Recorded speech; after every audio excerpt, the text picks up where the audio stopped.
এতিয়া আমি গম পাম কাক কাক দোষ দিছে এটো কোৱেশ্চন আহে পৰীক্ষাত who were responsible for the পুয়াৰ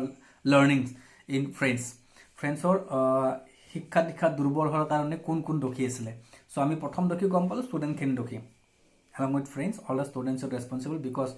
they always put their work about learning till the next day. Next paragraph saba your parents were not anxious enough to have you to learn. So your parents were not anxious means very much eager agrohi. Your parents were not anxious enough to have you learn. That means your parents were not also interested to have you learn. তোমাৰ মা দেউতাৰো দোষ আছে কাৰণ কি তোমালোকৰ মা দেউতা তোমালোকক পঢ়োৱাত বিশেষ আগ্ৰহী নাছিলে they preferred to put you to work on a farm or at the mills so as to have a little more money. Your parents they always try to give preference to engage you to work on a farm or at the mills so that they can earn a little more money.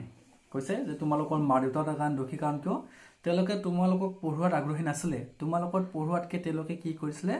তোমালোকক মিলত কাম কৰিব পঠায় নাইবা খেতি পথাৰত কাম কৰিব পঠায় যাতে তেওঁলোকে অকমান পইচা বেছি অৰ্জন কৰিব পাৰে আসলতে আগৰ দিনত এটো যেতিয়া আজি পৰা 150 বছৰ আগৰ কাহিনী তেতিয়া দিনত সাধাৰণ যিবিলাক গাঁৱলীয়া মানুহ তেওঁলোকৰ মনোভাৱ প্ৰায়খিনি মানুহৰ এনেকুৱা আছিলে যে আমি দুখীয়া মানুহ খেতিয়ক মানুহ খেতি কৰি চলিব লাগিব আমাৰ ল'ৰা ছোৱালী স্কুলত পঢ়লে কি হ'ব হি স্কুলত গৈ সময়খিনি নষ্ট কৰাতকে মোক যদি খেতি পথাৰত বা মোৰ লগত কামত লাগি অকমান সহায় কৰি দে মোৰ দুই পইচা বেছিকৈ অৰ্জন হ'ব হেতু কমন থিংকিং আছিল তেতিয়া মানুহৰ actually in the previous time 100 years ago or 200 years ago the people who were living in village most of them were farmers cultivators so their intention was not to send their children to school because their intention was to income a little more money and that is why they kept their children as their assistants to work on the farm or at the mill so that they can earn a little more money and they can provide good livelihood to their children. So this was a common problem at that moment. So je নহক তেতিয়া মানুহ এনেকৈ চিন্তা আছিল যে ল'ৰা ছোৱালী আমাৰ পঢ়ি কি হ'ব আমি গাঁৱলীয়া মানুহ কৃষক মানুহ গতিকে আমাৰ ল'ৰা ছোৱালী স্কুলত গৈও আমাৰটো একো নহব তাতকে আমাৰ খেতি পথাৰত কাম কৰাই দিওক এনেকুৱা চিন্তাধাৰা আগতে আছিল এতিয়াও কিছুমান একদম নগণ্য সংখ্যক মানুহ এনেকুৱা চিন্তাধাৰা থাকে আৰু তেতিয়া দিনত স্কুলিং ব্যৱস্থাটো ফ্ৰী নাছিল আজিকালি হে আপ টিল 14 ইয়াৰ্স ফ্ৰী এডুকেশ্যন তেতিয়া ফ্ৰী এডুকেশ্যন নাছিলে সেই সময়ত গতিকে সদায় পেৰেন্টস বিলাকে নিজৰ ল'ৰা ছোৱালীক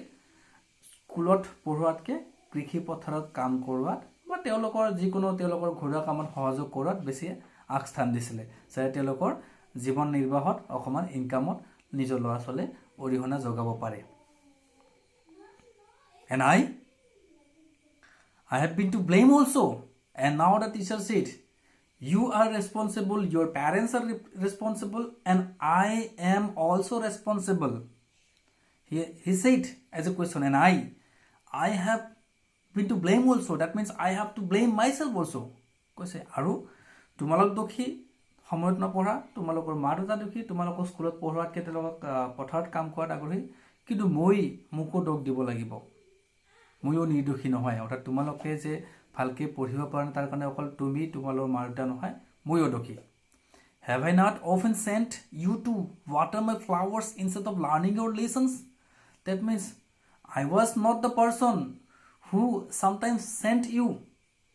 to water my flowers instead of teaching you my lessons তে কৈছে মই এইবাৰ নাছিল নে যে তোমালোকক পাঠ পঢ়া হলনে কেতিয়াবা মই মোৰ বাগিচাত থকা ফুলত পানী দিবলৈ পঠাইছিলো অৰ্থাৎ হয়তো শিক্ষকজনৰ কেতিয়াবা ক্লাছ কৰিব মন নগলে কি কৰে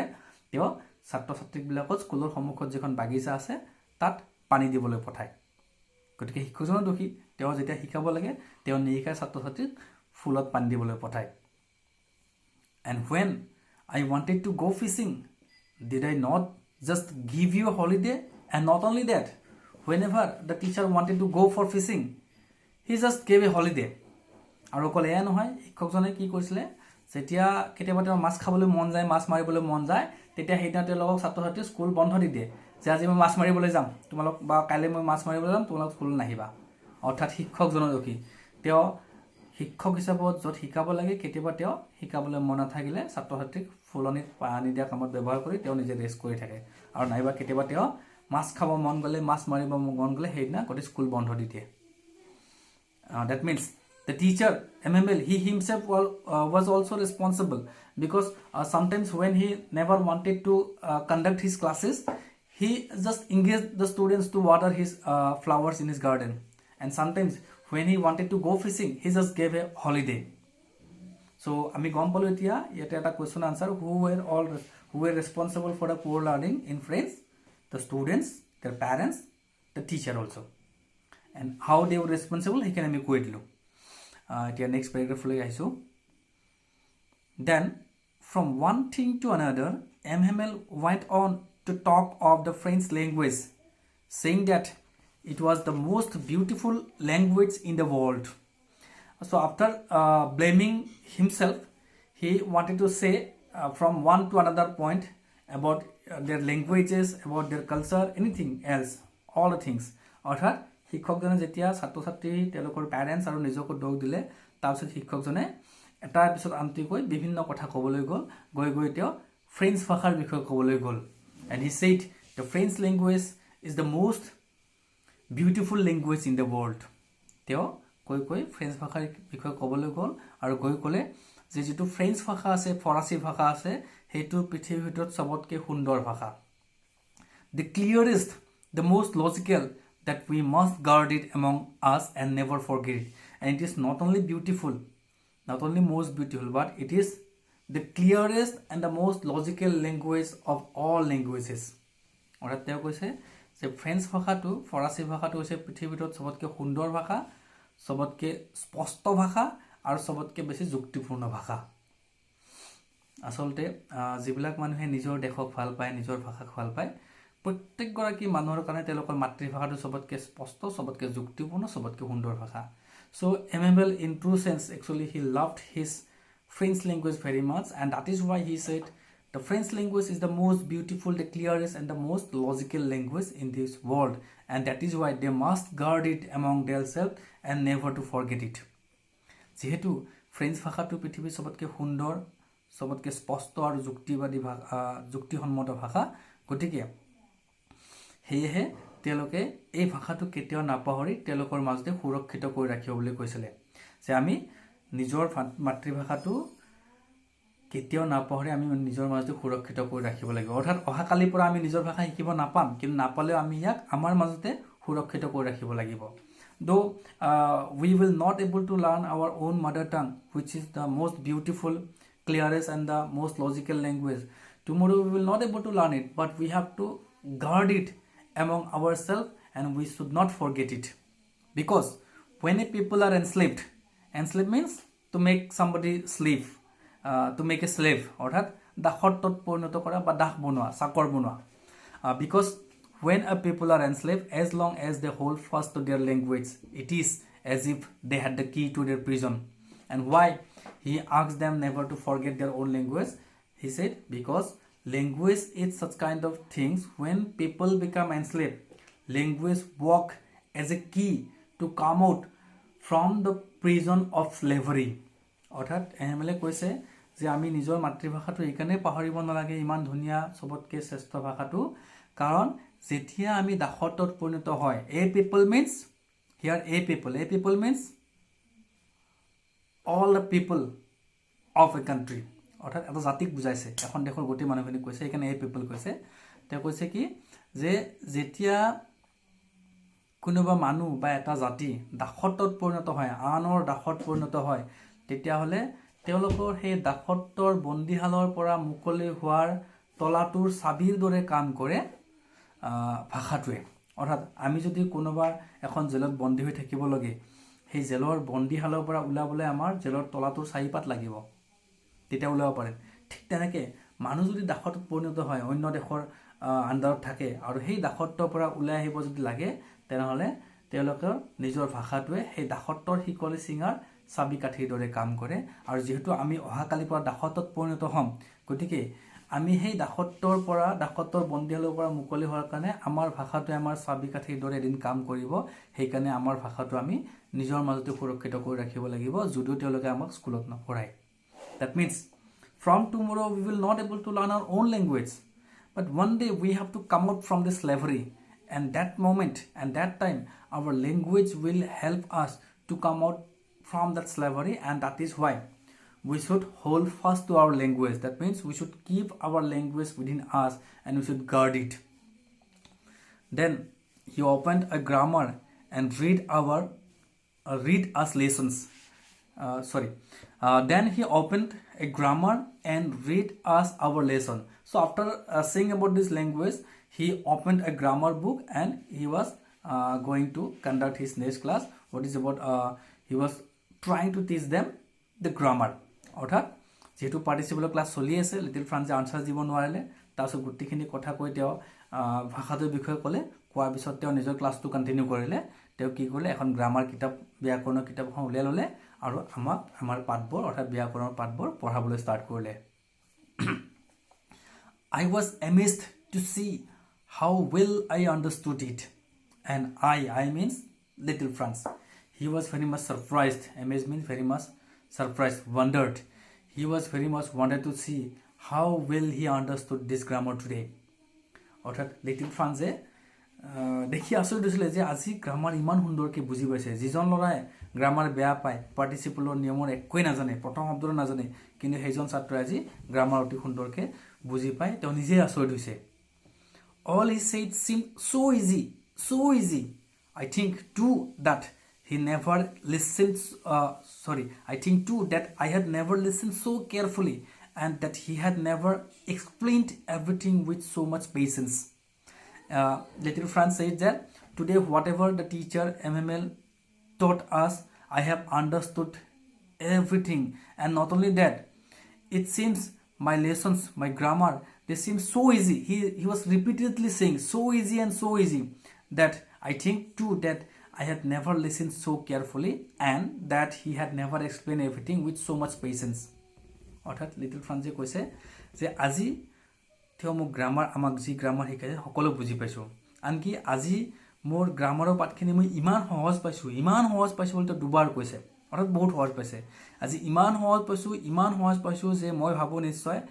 ইয়াৰ আগলৈকে মই ইমান ধৈৰ্য সহকাৰে, ইমান যত্ন সহকাৰে ছাৰৰ ক্লাছ কেতিয়াও শুনা নাছিলোঁ, আৰু তেওঁ হয়তো আজিৰ দৰে ইমান ধৈৰ্যৰে গোটেইখিনি কথা সুন্দৰকৈ ব্যাখ্যা কৰা নাছিলে। That means if there is a good coordination between the teacher and student, then definitely there will be no difficulty in learning something. If you also try to understand whatever we teach you, you also try to learn, and if we also try to explain everything with so much patience, then definitely you will be able to understand everything. অৰ্থাৎ কি হয়, ছাত্ৰ আৰু শিক্ষকৰ যিটো combination, সেইটো যদি ভালকৈ থাকে তেনেহ'লে পৃথিৱীত কোনো পাঠ টান নহয়। আচলতে তোমালোকে যদি আমি শিকোৱা কথাখিনি গুৰুত্ব দি শুনি যোৱা, ভালকৈ যত্ন সহকাৰে শুনিব চেষ্টা কৰা, আৰু আমিও যদি ধৈৰ্য সহকাৰে তোমালোকক বুজাওঁ, তেনেহ'লে সকলো সহজ হৈ যায়। ইয়াৰ আগলৈকে হয়তো MML ইমান ধৈৰ্যৰে শিকোৱা নাছিলে, বা লিটিল ফ্ৰান্সৰ ক্লাছত গুৰুত্ব দিয়া নাছিলে, সেইকাৰণে তেওঁ গ্ৰামাৰ একো নাজানিছিলে। গ্ৰামাৰ দেখি তেওঁ গ্ৰামাৰ শব্দটোলৈকে ভয় খাইছিলে। তেওঁ পাৰ্টিচিপলৰ নিয়ম মুখস্থ মাতিব দিব লাগে বুলিয়ে তেওঁ স্কুললৈ আহিবলৈ সেইদিনা অনিচ্ছা আছিলে, কিন্তু আজি তেওঁ ইমান ধুনীয়াকৈ বুজিছে। কাৰণ কিয়, তেওঁ নিজে কৈছে হয়তো আজিৰ আগলৈকে মই কেতিয়াও ক্লাছত ইমান গুৰুত্ব দি শুনা নাছিলোঁ, বা শিক্ষকজনেও হয়তো ইমান ধৈৰ্য সহকাৰে আমাক কথাবিলাক ব্যাখ্যা কৰি পোৱা নাছিলে। So' this coordination is very much important. আজি সুযোগতে কৈ দিছোঁ যে আমি শিকালে তোমালোকৰ মনোযোগ, আৰু আমিও ধৈৰ্য সহকাৰে তোমালোকে সুধিলে ব্যাখ্যা কৰিব যদি পাৰোঁ, আমাৰ কাৰণে কোনো পাঠ টান নহয়। অৰ্থাৎ আমি আমাৰ জীৱনৰ কাৰণে এইটো লেচনৰ এটা মৰেলিটি পালোঁ যে তোমালোকে যেতিয়া আমি ক্লাছ কৰোঁ, যিমান দূৰ সম্ভৱ তোমালোকে ধৈৰ্য সহকাৰে গুৰুত্ব দি মনোযোগেৰে ক্লাছ কৰিবা, আৰু নোৱাৰিলে আমাক সুধিবা, আমিও ধৈৰ্য সহকাৰে তাক ব্যাখ্যা কৰিবলৈ চেষ্টা কৰিম। তেতিয়াহ'লে কিন্তু তোমাৰ কাৰণে একো টান নাথাকিব আৰু মোৰ কাৰণে একো টান নাথাকিব। গতিকে এই পইণ্টটো আমাৰ অকল এইটো ক্লাছৰ কাৰণে নহয়, হোল লাইফৰ কাৰণে এটা গুৰুত্বপূৰ্ণ কথা। দুইটাৰ লাৰ্ণাৰ এণ্ড টিচাৰ দুইটাৰে কোঅৰ্ডিনেশ্যন দৰকাৰ। অকল মই ইয়াত শিকোৱা বুলি নহয়, তুমি ঘৰত কিবা এটা কাম দেউতাই কৰিব দিছে, তাত তেওঁ কথাটোত শুনা আৰু শুনি তুমি ৰেছপন্স কৰাটো এই বস্তু দৰকাৰ হয়। চ' that means this coordination is very very important for a learner and also for a teacher. It seemed almost as if the poor man wanted to give us all he knew before going away, and to put it all into our heads at one stroke. তেওঁ কৈছে যে মোৰ এনেকুৱা লাগিছিলে যেন এই দুৰ্ভগীয়া মানুহগৰাকীয়ে তেওঁ যিমানখিনি জানে গোটেইখিনি যেন যোৱাৰ আগতে আমাৰ মূৰত একে খুন্দাই সোমাই দিব বিচাৰিছিলে that means little Franz after taking this beautiful grammar class today he thought in his mind that perhaps this poor man MML who was delivering his last French lesson perhaps he wanted to teach everything whatever he knew before going away and also he wanted to put his knowledge into the head of the students in one stroke এনেকুৱা লাগিছিল যেন একে খুন্দাই তেওঁ যেন আমাৰ মূৰত গোটেইখিনি সোমাই দিব বিচাৰিছিল আৰু তেওঁ গোটেই নলেজখিনি যিহেতু তেওঁ আৰু নেক্সট শিকাব নাপাব গোটেই নলেজখিনি যেন তেওঁ আমাক দিব বিচাৰিছিলে মোৰ এনেকুৱা লাগিছিলে সো আমি আজিৰ ক্লাছটো ইয়াতে সমাপ্ত কৰিব লৈছো আজিও তোমালোকক বেছি কোৱেশ্চন নিদিও মানে কোৱেশ্চনখিনি একচুয়ালি মই কি কৰিছো মোৰ কোৱেশ্চন আনসাৰবিলাক মই তোমালোকে দেখিছাই মই নিজে টাইপ কৰি আছো সো মোৰ গোটেইখিনি টাইপ কৰা হোৱা নাই গ্ৰেজুৱেলি টাইপ কৰিছো গতিকে আজিও তোমালোকৰ টেক্সচুৱেল কোৱেশ্চন ইতিমধ্যে আমাৰ সমাপ্ত হৈ গ'ল গোটেইখিনি টেক্সচুৱেল কোৱেশ্চন দিয়া হৈ গ'ল এতিয়া যিবিলাক এডিশনাল কোৱেশ্চনছ আছে সেইবিলাক লিখি আছো মই যোগাৰ কৰিছো লিখা মানটো মোৰ কপিত লিখা আছিল তাৰ পৰা মই খালি টাইপ কৰি আছো এটা তোমালোকৰ সুবিধা হয় গতিকে আজি তোমালোকৰ মই এডিশনাল সিঙ্গল মাৰ্কৰ কোৱেশ্চন কেটা দিম আৰু যদি সম্ভৱ হয় 2 নম্বৰৰ কেটামান দিম তাৰ পিছত নেক্সট ক্লাছত মই তোমালোকৰ কোৰ্সখিনি আগবঢ়াই নিয়াৰ লগতে তোমালোকৰ এডিশনাল 2 মাৰ্কস আৰু 5 মাৰ্কসৰ কোৱেশ্চন আনসাৰ বিলাকো দি দিম তোমালোকে যিখিনি কোৱেশ্চন ইতিমধ্যে মোৰ দিয়া হল সেইখিনি তোমালোকৰ যিখিনি কলেজৰ কাৰণে কপি বনাবা তাত হেইটো কপি তোমালোকে উঠাই লবা বহুতে মোক ইন্ডিভিজুৱেলি মেছেজ দি খুদিছে যে কোৱেশ্চন আনসাৰ বিলাক আমি স্কুলত লিখা কপিত লিখিম নে কি কৰিম সো তোমালোকৰ যিকেটা কোৱেশ্চন দিয়া আছে সেইকেটা আমি কলেজৰ হয়তো সেকেন্ড টাইম কোৱেশ্চন আনসাৰ কেটা ৰিপিট নকৰো বুজাব লগা হলেও গতিকে তোমালোকে কোৱেশ্চন আনসাৰ কথা ভালকে লিখি থবা তোমালোকৰ যেটো মেইন কপি বনাবা ইংলিছৰ সো ঠিক আছে আজিলৈকে তোমালোকে এই ভিডিওখিনি চোৱা পিছত যদি কোৱেশ্চন আছে কোৱেশ্চন কৰিবা আমাৰ ইয়াত আগৰ দৰে আৰু যদি বুজি পাইছা তেন্তে ভালেই কথা বুজি নাপালে কিন্তু বুজি পোৱাৰ ভাও নজৰিবা এক্টিং নকৰিবা এনে টাইম পাস নকৰিবা লছটো তোমাৰ নিজৰ হ'ব বুজি নাপালে বাৰে বাৰে বুজাবলৈ আমি চেষ্টা কৰিম সো আজিলৈকে সামৰিছো অহা ক্লাছত আমি নেক্সট পেৰাগ্ৰাফ কেটা চাই লম থ্যাংক ইউ